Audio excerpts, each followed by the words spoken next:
السلام عليكم ورحمة الله وبركاته. أعوذ بالله من الشيطان الرجيم. بسم الله الرحمن الرحيم. الحمد لله رب العالمين. الصلاة والسلام على أشرف الأنبياء والمرسلين وعلى آله وصحبه أجمعين. سبحانك لا علم لنا إلا ما علمتنا إنك أنت العليم الحكيم ولا حول ولا قوة إلا بالله العلي العظيم ولا حول ولا قوة إلا بالله العلي العظيم ولا حول ولا قوة إلا بالله العلي العظيم. وقال الله سبحانه وتعالى في كتابه الكريم: أعوذ بالله من الشيطان الرجيم. بسم الله الرحمن الرحيم.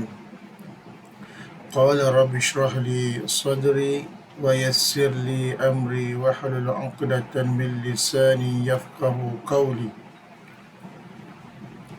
صدق الله العظيم. Alhamdulillah, syukur kepada Allah Subhanahu wa taala dengan limpah dan kurniaannya kita dapat bersama-sama mengikuti kelas secara online bagi mata pelajaran tafsir juzuk amma. Bagi memberkati pembelajaran kita pada pagi ini, kita mulakan dengan Ummul Kitab Al-Fatihah. A'udzubillahi minasyaitonir rajim. Bismillahirrahmanirrahim. إياك نعبد وإياك نستعين اهدنا الصراط المستقيم صراط الذين أنعمت عليهم غير المغضوب عليهم ولا الضالين. Alhamdulillah, insya-Allah pada pagi ini kita sambung surah Al-Fajr ayat yang seterusnya, ayat 21 hingga ayat 30. A'udzubillahi minasyaitonir rajim. Qala mu'allif rahimakumullah ta'ala wa ulumi fi daraini amin ya rabbal alamin. Jadi pada ayat 21 hingga 30, pengarang kitab menerangkan mengenai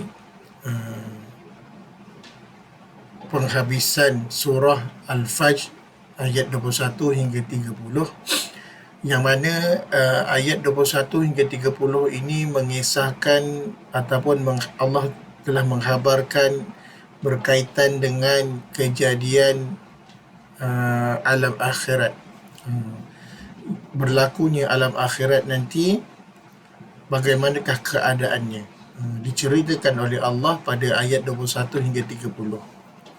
Pada ayat 21 Allah menceritakan, iaitu janganlah kamu merasa dan mengaku jadi orang baik dengan mulut yang tidak disertai perbuatan. Jadi Allah kata janganlah kita ini merasa jadi orang baik selagi mana kita tidak melaksanakan apa yang kita buat. Allahu Akbar. Ya? Jadi ini adalah ujian bagi orang-orang yang menyampaikan ilmu, orang yang menuntut ilmu dan orang yang menyampaikan dakwah. Di samping kita ini menyampaikan dakwah, di samping kita belajar, pastikan apa yang kita sampaikan kepada orang lain itu kita buat seiring dengan apa yang disebut.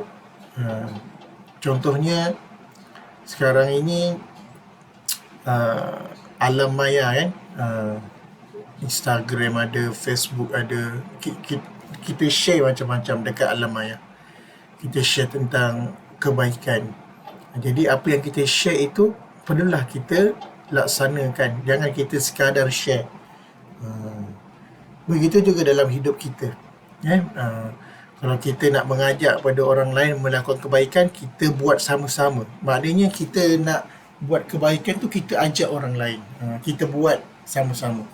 Itu baru Allah kata barulah kamu antara orang yang baik.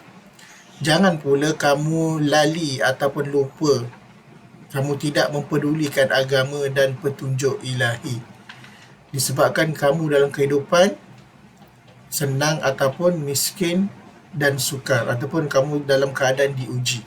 Macam sekarang ni kita diuji, kes COVID 11,000, Jadi waktu inilah kita kena betul-betul bertakarub kepada Allah, kembali kepada Allah, kembali kepada fitrah. Ya. Mungkin kita ni banyak dosa, Allah uji kita macam ni. Kemudian ayat 22, dan datang Tuhanmu jelas dan nyata kebesaran dan kehebatan makam Tuhanmu, dan malaikat bersaf-saf dan berbaris-baris. Dia cerita pasal kiamat ni. Malaikat tu, nak cerita malaikat punyalah ramai. Malaikat ramai sangat, bersaf-saf dan berbaris. Dan diperlihatkan dengan nyata neraka Jahannam. Allahu Akbar wal'iyyazubillah, neraka Jahannam. Di hari dan ketika itu sedarlah manusia akan dirinya, dan teringatlah olehnya akan kelalaian dan kederhakaan. Tetapi apa hendak dikata, tidak ada lagi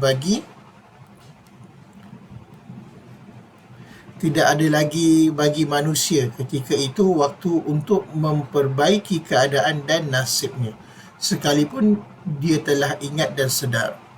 Jadi bila di hari akhirat dah terbukanya neraka, barulah nak insaf, maka telah terlambat. Ya. Manusia ketika itu hanya akan berkata dengan kesedihan dan sesalan yang tak dapat diperikan. Aduh malang dan celaka nasibku, mengapakah aku melupakan saja akan hari akhirat ini. Alangkah baik dan beruntung saya ini kalau sekiranya saya masa di dunia berbuat amal dan taat untuk bahagia hidupku di alam akhirat. Ini penyesalan manusia di hari akhirat nanti. Semoga kita dijauhkan daripada orang yang menyesal. Jadi berbaki hidup ini kita sama-sama tingkatkan amal kita. Lagi-lagi kita berada dalam pandemik ni, kita tak boleh nak keluar, virus kat luar sana tu virus merebak. Jadi kita tingkatkan amal, banyakkan mengingati Allah, zikir dan sebagainya. Hari dan ketika itu Allah melakukan dan menjalankan azab dan seksanya. Hari akhirat ni Allah menjalankan azab dan seksanya dengan cara yang tidak kuasa seseorang yang tidak kuasa seorang raja jua pun di dunia ini melakukannya. Maknanya Allah menjalankan azab dan siksa yang mana pemerintah dekat dunia tak ada pun kekuasaan tersebut. Nak bagi tahu kehebatan Allah. Setelah diterangkan kejadian yang menggentarkan dan menakutkan itu, yang amat digentari oleh orang baik, maka Allah menerangkan lagi penghargaannya dan balasannya kepada orang baik, iaitu, kita lihat. Allah terangkan penghargaan ataupun balasan kepada orang-orang yang baik, orang-orang yang beramal soleh. Apa dia? Hai nafsu mutmainnah, hai manusia yang baik, hai manusia yang rohani dan nafsunya bersih dan suci, serta tetap dan tenang disebabkan dia masa dunia mengutamakan keuntungan rohani daripada keuntungan badan jasmani. Tidak dia melupakan syukur dan berbuat ihsan atau kebajikan di waktu kaya dan manjanya. Maksudnya di waktu kaya, di waktu dia senang lah. Tidak sesat dan tidak derhaka di waktu miskin dan melaratnya, malah dia tunduk dan setia dan tidak melupakan Tuhannya dalam segala hal dan keadaan. Ini yang Allah ceritakan, ciri-ciri yang mana Allah beri penghargaan yang baik, balasan yang baik kepada mereka yang sentiasa mendapat syurga Allah. Mereka melawan hawa nafsunya, kemudian mereka yang rohani dan nafsunya bersih, kemudian serta tetap dan tenang disebabkan dia masa dunia mengutamakan keuntungan rohani daripada keuntungan badan jasmani. Tidak dia melupakan dia syukur, ihsan kebajikan di waktu dia senang ataupun waktu dia susah. Dan dia tidak sesat dan tidak derhaka. Dia tidak sesat, tidak derhaka di waktu miskin.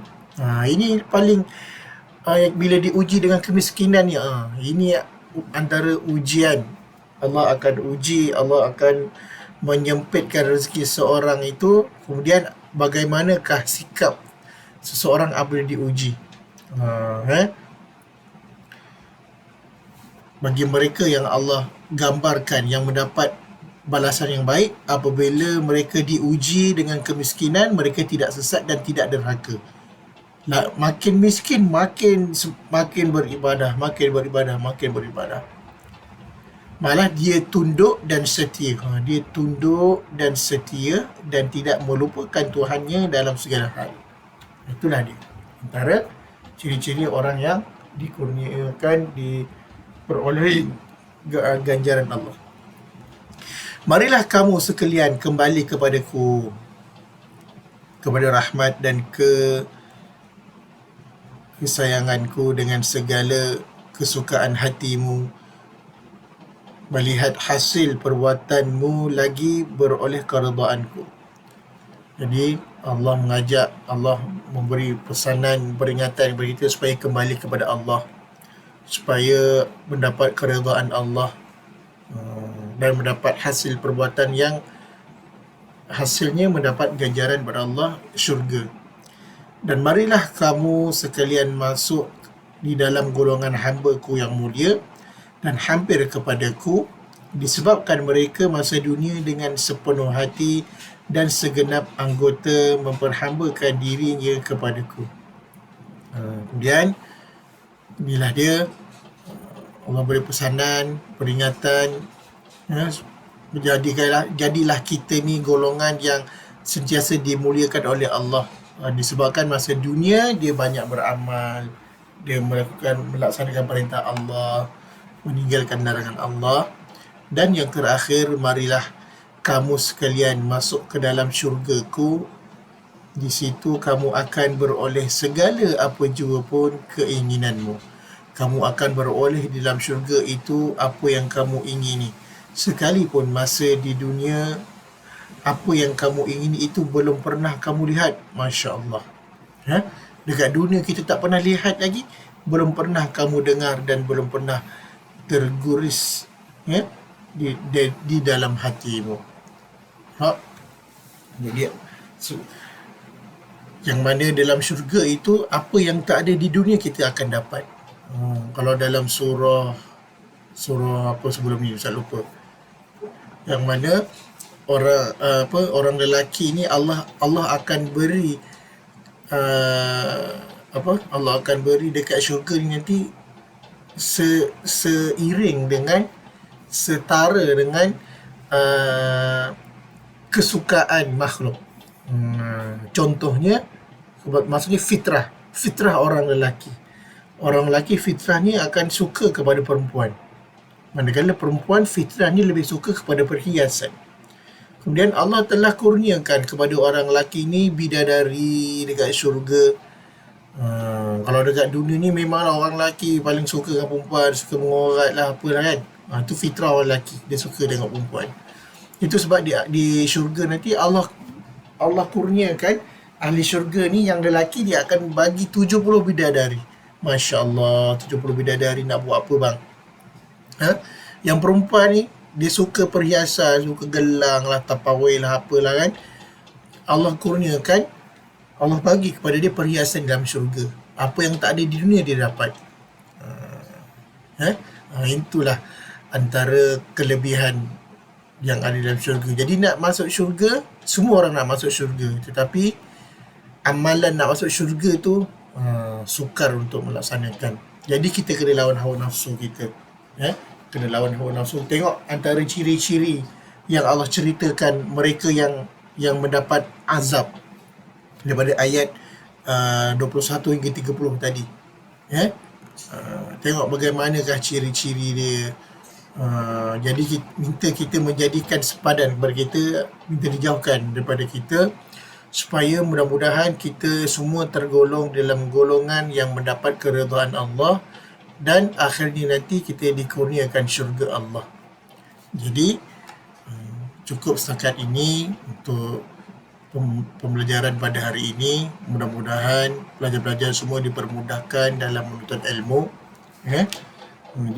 dipermudahkan dalam menuntut ilmu dan juga dikurniakan kefahaman yang baik di dalam mempelajari pelajaran tafsir ini, insya-Allah. Jadi saya akhiri dengan wabillahi taufiq wal hidayah. Assalamualaikum warahmatullahi wabarakatuh. Kita akhiri dengan bacaan tasbih kafarah dan surah An-Nas. Bismillahirrahmanirrahim. Subhanakallahumma wa bihamdika asyhadu an la ilaha illa anta astaghfiruka wa atubu ilaik. Bismillahirrahmanirrahim. Wal 'asr innal insana lafi khusr illa alladhina amanu wa 'amilus solihat wa tawassaw bil haqqi wa tawassaw bis sabr. Assalamualaikum warahmatullahi wabarakatuh.